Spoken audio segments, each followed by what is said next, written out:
Hello students, आज के video में मैं आपको एक्सप्लेन करूंगा दैट इज एग्जांपल 10। हम लोग क्लास 11 मैथ्स का चैप्टर 3 कर रहे थे दैट इज ट्रिग्नोमेट्रिक फंक्शन। इसके पिछले वीडियो में मैंने आप लोग को अभी तक एक्सरसाइज 3.1 और 3.2 का जितना भी क्वेश्चन था वो सारा क्वेश्चन मैंने आप लोग को एक्सप्लेन कर दिया है, ठीक है।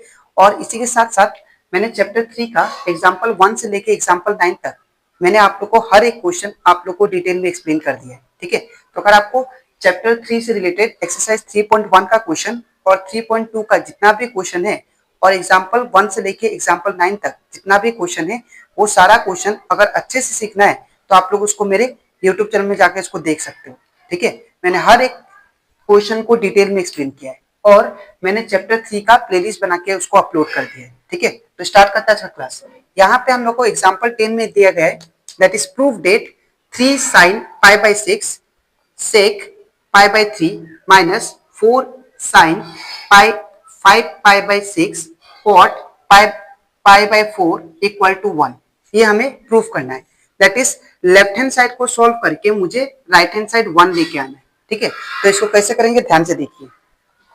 यहाँ पे सबसे पहले हम लोग क्या करेंगे, लेफ्ट हैंड साइड को हम लोग सॉल्व करेंगे और लेफ्ट हैंड साइड को सॉल्व करके मैं राइट हैंड साइड लेके आऊंगा, ठीक है। तो हमको एलएचएस कितना दिया है, LHS equal to 3 sin π/6 into sec π/3, फिर क्या दिया है माइनस 4 sin 5 π/6, फिर उसके बाद क्या दिया है दैट इज इंटू कॉट π/4, ठीक है।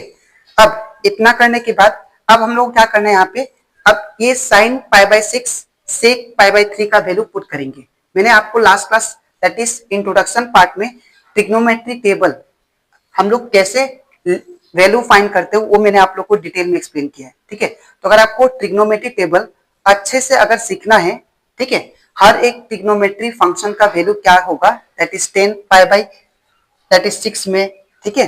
और we can say 10 30 degree that is sec 30 degree, ये सब का वैल्यू अगर आपको फाइंड करना है, अगर आपको कैसे फाइंड करते हो वो सीखना है तो आप लोग इसको आप लोग इंट्रोडक्शन पार्ट में देख सकते हो, ठीक है।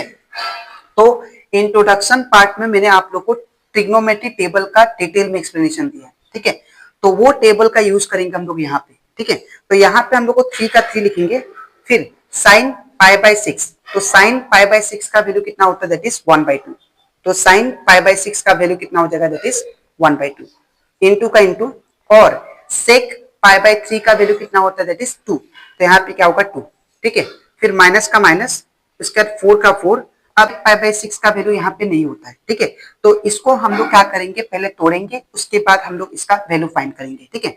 तो मैं sin 5 π/6 का वैल्यू हम लोग कैसे तोड़ेंगे ध्यान से देखिए। साइन का साइन, इसको मैं ऐसे तोड़ के लिख सकता हूँ पाई माइनस π/6, बिकॉज यहाँ पे अगर मैं एलसीएम लूं नीचे कुछ नहीं मतलब 1, तो वापस कितना 6 पाई माइनस पाई कितना हो जाएगा 5 पाई, ठीक है। और नीचे 6 का 6, तो हम लोग 5 π/6 को पाई माइनस π/6 हम लोग लिख सकते हैं, ठीक है।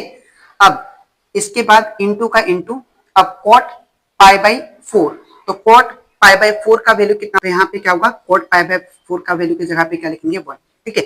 अब इतना करने के बाद अब क्या होगा, ये 2 से 2 कैंसिल हो जाएगा, तो यहाँ पे कितना बचा 3 माइनस, फिर 4 का 4। अब यहाँ पे साइन हम लोग जानते हैं साइन, अब यहाँ पे पाई माइनस π/6 का वैल्यू क्या होगा साइन π/6 आ जाता है, ठीक है। तो यहाँ पे क्या होगा साइन π/6, ठीक है, इनटू फिर 1 का 1। अब यहाँ पे मैं फिर से बता देना आपको, साइन पाई माइनस π/6 का वैल्यू क्या होता है that is sine pi minus theta होता है साइन थीटा। तो यहाँ पे मैंने साइन थीटा वैल्यू कितना है π/6, और इंटू का इंटू, और ये 1 का 1, ठीक है। अब इतना करने के बाद 3 का 3 माइनस 4 कुछ नहीं मतलब इंटू साइन।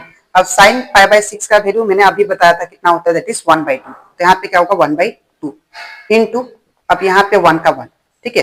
इतना करने के बाद यहाँ पे 2 2 जा 4 ये कैंसिल हो जाता है, ठीक है। तो यहाँ पे क्या बचेगा 3 minus 2 into 1 into 1 that is 2, तो 3 माइनस 2 कितना होता है दैट इज 1, ठीक है। और वो यही आपका क्या आ गया that is right hand side RHS, ठीक है। तो यहाँ पे LHS इक्वल टू क्या आ गया RHS, ठीक है।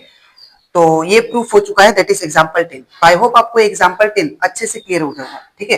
तो अब इसके नेक्स्ट स्लाइड में मैं आप लोगों को समझाऊंगा, that is next example question, that is example 11।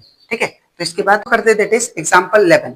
यहाँ पे दिया गया है that is find the value of sine 15 degree. हम लोग को क्या करना है, साइन 15 डिग्री का वैल्यू कितना होगा वो फाइंड करना है। ठीक है, तो इसको कैसे करेंगे ध्यान से देखिए। सबसे पहले हम लोग क्या करेंगे, यहाँ पे साइन 15 डिग्री को ब्रेक करेंगे।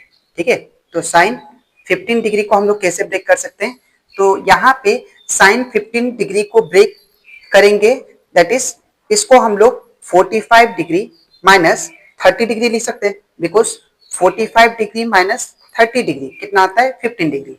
ठीक है, तो हम लोग साइन 15 डिग्री को क्या लिख सकते हैं, that is sign 45 degree minus 30 degree. ठीक है, अब इतना करने के बाद यहाँ पे हम लोग ट्रिग्नोमेट्री का एक फॉर्मूला लगाएंगे, that is sine x minus y का। तो साइन एक्स माइनस वाई का दैट इज फॉर्मूला क्या होता है, that is sine x cos y minus cos x minus minus नहीं इंटू साइन वाई।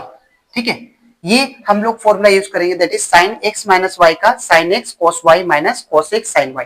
ठीक है, ये फॉर्मूला यूज करके इसका वैल्यू फाइंड करेंगे। तो यहाँ पे फॉर्मूला पुट करते हैं हम लोग। तो यहाँ पे जो भी मैं फॉर्मूला आपको दैट इज सिखा रहा हूँ और कौन सा फॉर्मूला कहाँ पे यूज होगा वो आप लोग याद रखिएगा, तब आपको ये जितना भी क्वेश्चन है सारा इजी लगेगा। ठीक है, तो यहाँ पे अप्लाई करते हैं हम लोग, दैट इज साइन एक्स, इसको हम लोग एक्स मानेंगे, इसको हम लोग वाई मानेंगे। तो साइन एक्स माइनस वाई क्या होता है, साइन एक्स, पहले साइन एक्स का वैल्यू कितना है 45 डिग्री। ठीक है, उसके बाद cos y, तो इनटू cos y का वैल्यू क्या होगा, cos लिख लेते हैं, फिर y का वैल्यू कितना है 30 डिग्री। ठीक है, फिर क्या है माइनस, तो यहाँ पे माइनस का माइनस, उसके बाद cos x बोला, तो cos x का वैल्यू कितना है, दैट इज 45 डिग्री। ठीक है, इनटू फिर हमें क्या लगाना है साइन y, तो यहाँ पे क्या होगा साइन y का वैल्यू कितना है देखिए 30 डिग्री। ठीक है, अब इतना करने के बाद यहाँ पे हम लोग क्या करते हैं, सबका वैल्यू पुट करते हैं। तो मैंने आपको ट्रिग्नोमेट्री दैट इज टेबल में सिखाया था कि ट्रिग्नोमेट्री टेबल को कैसे बनाते हैं। तो अगर आपको ट्रिग्नोमेट्री टेबल भी सीखना है तो आप लोग उसको मेरे इंट्रोडक्शन पार्ट में देख सकते हो। ठीक है, कि दैट इज ट्रिग्नोमेट्री टेबल हम लोग कैसे बनाते हैं। ठीक है, तो यहाँ पे साइन 45 डिग्री, तो साइन 45 डिग्री का कितना वैल्यू होता है, दैट इज 1/√2। ठीक है, इंटू का इंटू, अब कॉस यहाँ पे 30 डिग्री बोला तो कितना होता है, दैट इज √3/2। ठीक है, माइनस का माइनस, अब cos 45 डिग्री, तो cos 45 डिग्री का जो वैल्यू होता है वो कितना होता है, दैट इज 1/√2। ठीक है, इनटू अब sin 30 डिग्री बोला, तो sin 30 डिग्री का वैल्यू कितना होता है, दैट इज 1/2। ठीक है, तो जब आप लोग वैल्यू पुट कर दोगे, अब आपको क्या करना है, सिंप्लीफाई करना है। तो सिंप्लीफाई कैसे करेंगे ध्यान से देखिए, दैट इज √3 इंटू 1 √3, और यहाँ पे 2 इंटू √2 दैट इज 2√2। ठीक है, माइनस का माइनस, अब 1 इंटू 1 कितना होगा 1, और यहाँ पे 2 इंटू √2 2√2। ठीक है, अब हम लोग क्या करेंगे, इसका एलसीएम लेंगे। तो अगर इन दोनों का एलसीएम ले तो यहाँ पे देखिए डिनोमिनेटर क्या है, सेम है, तो डिनोमिनेटर को लिख देते हैं। अब यहाँ पे जब डिनोमिनेटर सेम होता है तो ऊपर वाला क्या होता है, डायरेक्ट चिपक जाते हैं यहाँ पे। ठीक है, तो √3 का √3 आ जाएगा, माइनस का माइनस, और यहाँ पे 1। ठीक है, तो अब ये कंप्लीट हो जाता हमारा, दैट इज एग्जांपल 10। तो आई होप आपको एग्जांपल 10 भी अच्छे से क्लियर हो जाएगा। ठीक है, और एक बात यहाँ पे कि साइन 15 डिग्री को हम लोग ब्रेक करके क्यों लिखें, ठीक है, ये सवाल होना चाहिए। तो यहाँ पे साइन 15 डिग्री का वैल्यू नहीं होता है हम लोग का ट्रिग्नोमेट्री टेबल में, इसलिए हम लोग को क्या करना पड़ता है, ये साइन 15 डिग्री को ब्रेक करके उसका वैल्यू फाइंड करते हैं। ठीक है, तो अब इसके नेक्स्ट वीडियो में मैं आप लोग एक्सप्लेन करूंगा, दैट इज बाकी जो एग्जाम्पल क्वेश्चन बचा है चैप्टर 3 का, दैट इज एग्जाम्पल 12 एंड 13, वो सारा। ठीक है, तो आज के लिए इतना ही, मिलते हैं नेक्स्ट वीडियो में। Thank you.